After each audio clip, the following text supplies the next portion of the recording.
नमस्कार, India voice देख रहे हैं आप। मैं हूं आपके साथ आकाश सरोज और उत्तराखंड के इस खास बुलेटिन देवभूमि समाचार में आप सभी का स्वागत है। खटीमा के लोहिया हेड हेलीपैड स्थित कैंप कार्यालय में मुख्यमंत्री पुष्कर सिंह धामी ने जनता और जनप्रतिनिधियों से मुलाकात कर उनकी समस्याएं और सुझाव सुने।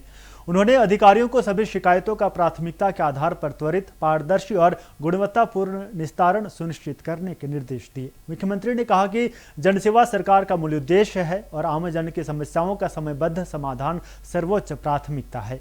उन्होंने प्रत्येक शिकायत का संवेदनशीलता से परीक्षण कर प्रभावी समाधान करने पर जोर दिया। साथ ही जनप्रतिनिधियों से विकास कार्यों पर चर्चा करते हुए नागरिक सुविधाओं को और मजबूत बनाने की सरकार की प्रतिबद्धता दोहराई।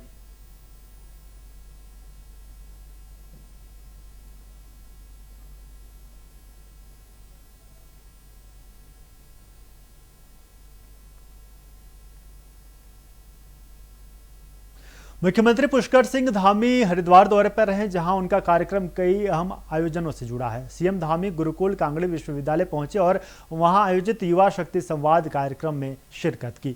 इस दौरान वे युवाओं को संबोधित करने के साथ साथ विभिन्न समसामयिक विषयों पर उनसे संवाद भी किया और मुख्यमंत्री के दौरे को देखते हुए जिला प्रशासन और पुलिस ने सुरक्षा के व्यापक इंतजाम किए। कार्यक्रम स्थल और आसपास के क्षेत्रों में सुरक्षा व्यवस्था कड़ी नजर आई, जबकि प्रशासन पूरे दौरे को लेकर अलर्ट मोड पर नजर आया।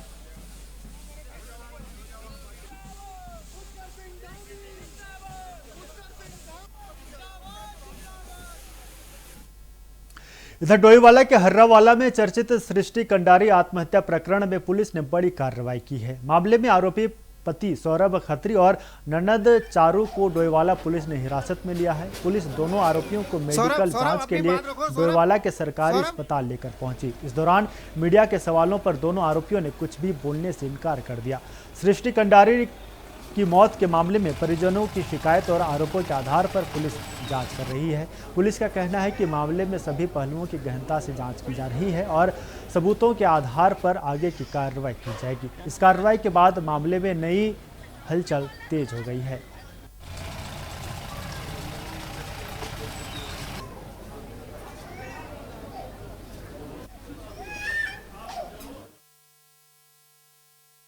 प्रभावित ग्रामीण सड़कों की मरम्मत का कार्य तेजी से किया जा रहा है।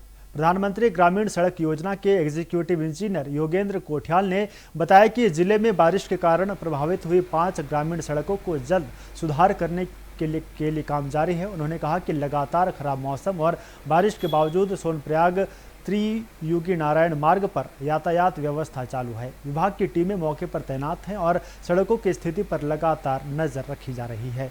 अधिकारियों का कहना है कि यात्रियों और स्थानीय लोगों की सुविधाओं को देखते हुए क्षतिग्रस्त मार्गों की मरम्मत को प्राथमिकता दी जा रही है। बारिश के बीच भी सड़क संपर्क बनाए रखने के लिए विभाग पूरी सतर्कता के साथ काम कर रहा है।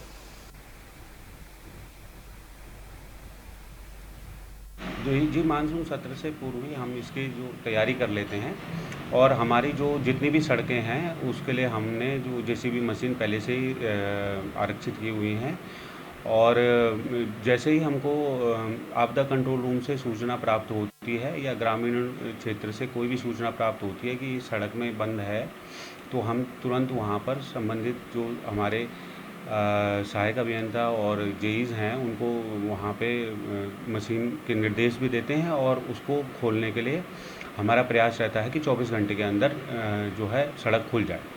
अभी जो आज की स्थिति है तो 5 रोड हमारी बंद चल रही थी, जो विभिन्न माध्यमों से हमें सूचना प्राप्त हुई थी, तो 5 जगह पर हमने मशीनरी जो है भेज दी हैं और संभवतः जो है शाम तक हम उनको खुलवा देंगे। कल भी 2 रोड खुलवाई हैं, तो जैसे जैसे जहाँ भी बंद होता है तो हम तुरंत उस पर कार्रवाई करते हुए मशीनों को भेजते हैं और हमारा प्रयास रहता है कि जल्द से जल्द जो है सड़क यातायात हेतु सुगम बनाई जाए या खुल जाए। ज़्यादातर सड़कें तो हमारी ग्रामीण क्षेत्र की हैं और केवल एक सड़क हमारी सोनप्रयाग टू त्रियुगी नारायण जो है, जो यात्रा मार्ग की सड़क है और अभी वो जो है यातायात हेतु खुली हुई है। हरिद्वार के सिद्धपीठ दक्षिण काली मंदिर में सावन माह के दौरान विशेष धार्मिक आयोजन किए जा रहे हैं। देश भर में बड़ी संख्या में श्रद्धालु मंदिर पहुंचकर भगवान शिव की आराधना कर रहे हैं। आचार्य महामंडलेश्वर स्वामी कैलाशानंद गिरी महाराज आधी रात को गंगा स्नान के बाद विशेष शिव पूजा और रुद्राभिषेक करते हैं। सावन के पवित्र महीने में आयोजित इन धार्मिक अनुष्ठानों को लेकर श्रद्धालुओं में खास उत्साह देखने को मिल रहा है। मंदिर परिसर में भक्तों की भीड़ उमड़ रही है और हर हर महादेव के जयकारों से माहौल भक्तिमय बना हुआ है। मान्यता है कि सावन में भगवान शिव की पूजा और रुद्राभिषेक करने से विशेष फल की प्राप्ति होती है। मंदिर में सुरक्षा और व्यवस्थाओं को लेकर भी विशेष इंतजाम किए गए हैं।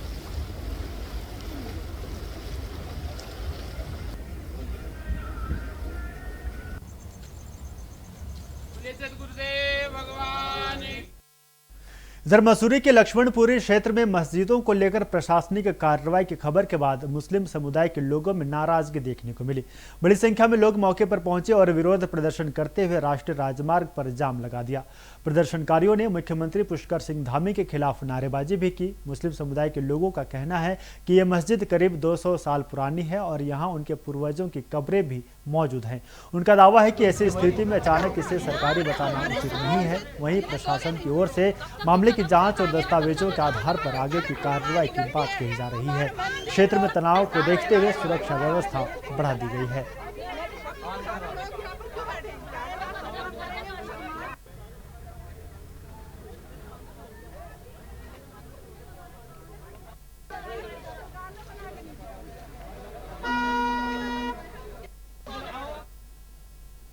इधर एक हरिद्वार के एक मंदिर में श्रद्धालुओं ने 18 नागा देवताओं के बाल स्वरूप के दर्शन किए। सावन माह के दौरान मंदिर में आयोजित विशेष धार्मिक आयोजन को देखने के लिए बड़ी संख्या में भक्त पहुंचे। इस दौरान श्रद्धालुओं ने पूजा अर्चना कर आशीर्वाद लिया और बाल स्वरूपों के दर्शन को लेकर अपनी आस्था और भावनाएं व्यक्त की। मंदिर परिसर में भक्तों की भीड़ और उत्साह का माहौल देखने को मिला। श्रद्धालुओं ने कहा कि ऐसे धार्मिक आयोजन आध्यात्मिक ऊर्जा और आस्था को मजबूत करते हैं। मंदिर प्रबंधन की ओर से दर्शन और व्यवस्था को लेकर विशेष इंतजाम किए गए। सावन के पवित्र महीने में हरिद्वार के विभिन्न मंदिरों में धार्मिक कार्यक्रमों का आयोजन किया जा रहा है, जिसमें देश भर से श्रद्धालु शामिल हो रहे हैं।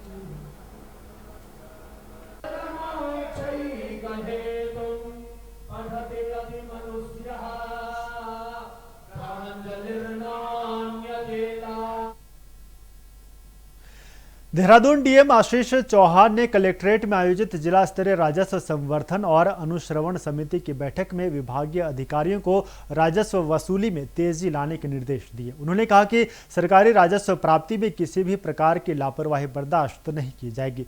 लक्ष्य से पीछे चल रहे विभागों को तत्काल प्रभाव से व्यावहारिक कार्य योजना तैयार कर वसूली बढ़ाने को कहा गया। डीएम ने चेतावनी दी कि लक्ष्य हासिल करने में ढिलाई बरतने वाले अधिकारियों की जवाबदेही तय होगी। अब प्रत्येक माह विभागवार प्रगति की समीक्षा कर प्रदर्शन का बारीकी से मूल्यांकन किया जाएगा।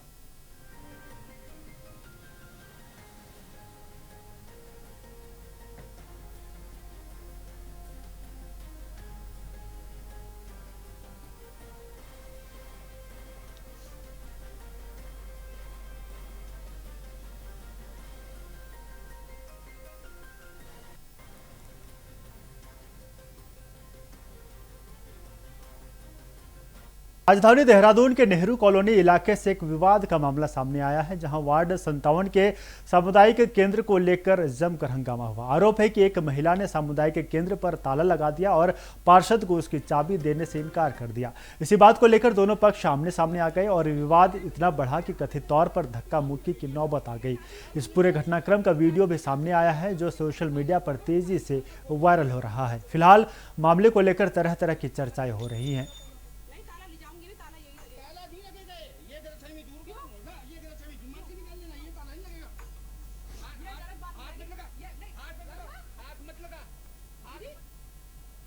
बढ़ेंगे आगे। सावन माह में चल रही कांवड़ यात्रा के दौरान रुड़की में एक अनोखा कांवड़िया लोगों के आकर्षण का केंद्र बना। यह शिवभक्त कैदी की वेशभूषा पहनकर हरिद्वार से गंगा जल लेकर कांवड़ पटरी पैदल मार्ग से अपने गंतव्य की ओर बढ़ता नजर आया। उसकी अलग पहचान और भक्ति का अंदाज राहगीरों और अन्य कांवड़ियों के बीच चर्चा का विषय बना रहा।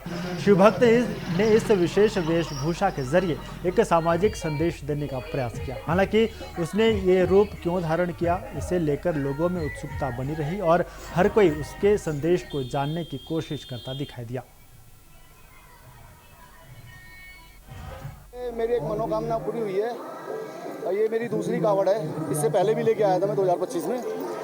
तो मेरी मनोकामना पूरी, मेरी सरकारी नौकरी लगी है तो उसके कारण मेरी मनोकामना पूरी जो हुई है, इसलिए मैंने एक और चेंजिंग बोले ये था कि मैंने कुछ नया करने के लिए सोचा जी, मैंने कुछ नया करने के लिए सोचा कि सब बोले भोले के रूप में तो आते हैं, बोले हैं सारे, लेकिन मैंने कुछ यूनिक करने के लिए सोचा अपने आप को, जिसमें कि मैंने कैदी की ड्रेस सिलवाई है और कैदी का भेष बनाया है। भोले के कैदी हैं, बोल शंकर भगवान की जय। इधर संसद के मानसून सत्र के दौरान चंदा चोरी मुद्दे पर हुए विरोध प्रदर्शन में सांसद पप्पू यादव के साधु वेश धारण करने पर हरिद्वार के संत समाज ने कड़ी आपत्ति जताई है। प्रदर्शन का वीडियो सोशल मीडिया पर वायरल होने के बाद संतों ने इसे सनातन परंपरा और धार्मिक गरिमा के विरुद्ध बताया। संत राम विशाल दास ने कहा कि राजनीतिक विरोध दर्ज कराने के लिए साधु संतों की वेशभूषा और धार्मिक प्रतीकों का इस्तेमाल उचित नहीं है। सावन और कांवड़ यात्रा के पवित्र माहौल के बीच संतों ने धार्मिक आस्थाओं का सम्मान बनाए रखने और राजनीति में धार्मिक प्रतीकों के दुरुपयोग से बचने की अपील की।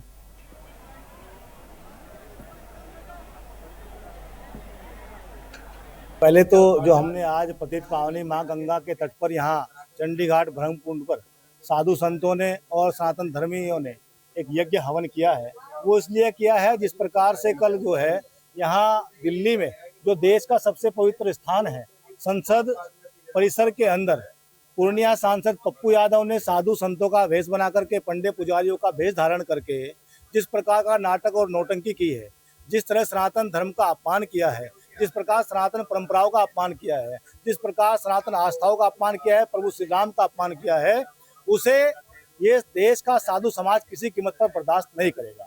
ये कोई छोटा अपमान नहीं है। उन्होंने हमारे प्रभु श्री राम की फोटो को सपा सांसद अवधेश के चरणों में रख दिया, ये बहुत बड़ा अपमान है। उन्होंने साधु संतों के कपड़े पहन करके वहाँ चंदा चोरी करने का एक नाटक नहीं किया है। उन्होंने सीधा सीधा आरोप लगाया है कि इस देश का साधु संत चोर है, लुटेरा है, इस देश के पंडित पुजारी चोर हैं, लुटेरे हैं, जो किसी कीमत पर बर्दाश्त करने के योग्य। ये कावड़ आज मैं भी उठाऊंगा यहाँ से, और मेरी पत्नी है मेरे साथ, और बाकी देखो बहुत मुस्लिम जुड़े हुए हैं हमारे साथ, जो कावड़ में हमारे साथ शामिल होंगे। ये यात्रा जाएगी जी हमारी हरिद्वार से गाजियाबाद तक। देखो धमकी तो जब से मैंने सनातन में घर वापसी की मेरे पर हमला भी हो चुका है, और धमकी तो मेरे पास तीर है। पाकिस्तान तभी कॉल आती है, मेरे पर मारने की धमकी दी जाती है मुझे। मैंने कोई किसी का बुरा नहीं किया। जब मैंने सनातन में घर वापसी की, मैंने इस्लाम के बारे में कोई गलत बोल नहीं बोल लेते, ना कोई गलत विचार थे। भाई मेरा मन करा, मैं इस चीज से पीड़ित हो गया, मैं अपने सनातन धर्म में आया। ये मेरी सनातन धर्म में मेरी पहली कावड़ है। एक्स मुस्लिम पद यात्रा निकाली थी, जो कि हमारे मेरा होम टाउन बिजनौर से हरिद्वार तक ये पद यात्रा हुई थी, और इस बार हम एक्स मुस्लिम कावड़ यात्रा निकाल रहे हैं। और ये यात्रा जो है हरिद्वार चामुंडा घाट से ये यात्रा हम गाजियाबाद बुद्धेश्वर महादेव के मंदिर तक जाके समापन होगा। और इसका हमारा लक्ष्य उद्देश्य सिर्फ और सिर्फ इतना है, किसी का दिल दुखाना नहीं है। जैसे कि सनातन में आप सनातन को नहीं मानते, किसी देवी देवता को नहीं मानते, नहीं पूजते, ठीक है, तो कोई आपका गला नहीं काटता, कोई आपको काफिर नहीं कहता, कोई आपसे नाराज नहीं होता। लेकिन यहाँ तो अगर आपने 3 जुमे छोड़ दिए तो आप काफिर हो गए। हाँ, और अगर आपने कह दिया कि मैंने इस्लाम छोड़ दिया, मैं एक्स मुस्लिम हो गया, यानी मैं मुर्तद हो गया, तो सर तन से जुदा हो गया। तो हमारा केवल इतना सा उद्देश्य है कि अगर इस्लाम हमने छोड़ दिया है, जब भारत आजाद है, ये संविधान से चलने वाला ये देश है, तो हम क्यों अपनी मर्जी से नहीं जी सकते? ये क्यों तनुजा अपनी मर्जी से क्यों नहीं जी सकती? हाँ, किस लिए? इसका कसूर इतना सा था कि इसने संस्कृत से एमए किया, इसने ज्योतिषी सीखी, इसने वास्तु वगैरह चीजें सीखी जो सनातन की थी, तो बस इतने पर ये काफिर हो गई।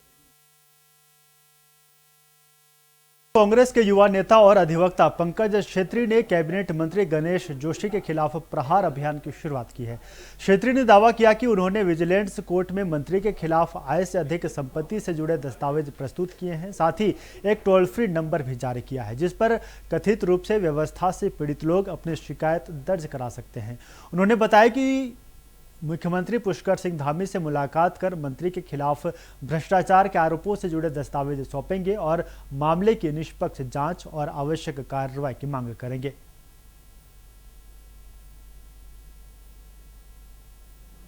जागरूक नागरिक होने का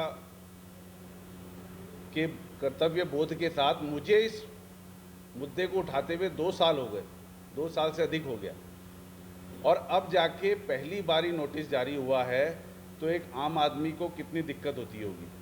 आज आप देख रहे हैं तमाम पूरे उत्तराखंड में भ्रष्टाचार व्याप्त है, तो हमने इसको एक न केवल गणेश जोशी का मुद्दा बनाते हुए, बल्कि वे तमाम लोग जो कि डर के कारण चुप होकर बैठ जाते हैं और भ्रष्टाचार और शोषण का शिकार होते हैं, उनके लिए एक हेल्पलाइन नंबर जारी किया है और एक पोस्टर भी जारी किया है, आज जारी कर रहे हैं आप लोग के सम्मुख। पौड़ी जिले के कोई गांव के साक्षी रावत जिले की सबसे कम उम्र के ग्राम प्रधान के रूप में नई पहचान बना रही हैं। बीटेक की पढ़ाई पूरी कर चुकी साक्षी तकनीकी शिक्षा और नवाचार के जरिए गांव के विकास को नई दिशा देने में जुटी हैं। उनका लक्ष्य युवाओं को रोजगार से जोड़ना, शिक्षा व्यवस्था को मजबूत करना और ग्रामीण क्षेत्रों में बुनियादी सुविधाओं का विस्तार करना है। साक्षी अब 3 बार दिल्ली आमंत्रित हो चुकी हैं और उन्हें LBSNAA मसूरी के अध्ययन भ्रमण का भी अवसर मिला। DPRO जितेंद्र कुमार ने युवा प्रधानों की नवाचारी सोच की सराहना की। प्रधान बनने के बाद मुझे 2-3 बार दिल्ली बुलाया गया, एक 26 जनवरी में और एक ट्रेनिंग में और एक महिला दिवस में।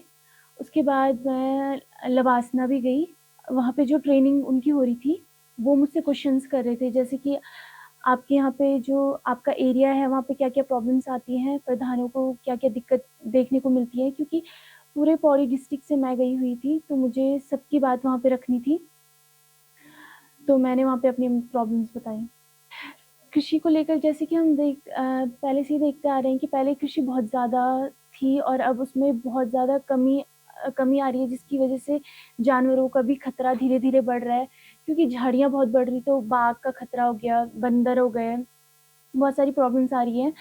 तो उसको तो हम सिर्फ तभी कम कर सकते हैं जब पलायन में कमी होगी, और उसके लिए हमें गांव में कुछ स्वरोजगार या फिर रोजगार को बढ़ावा देना होगा, तभी पलायन कम हो सकता है और जानवरों से भी छुटकारा मिल सकता है और बहुत सारी प्रॉब्लम सिर्फ पलायन की वजह से कम हो सकती है गांव में।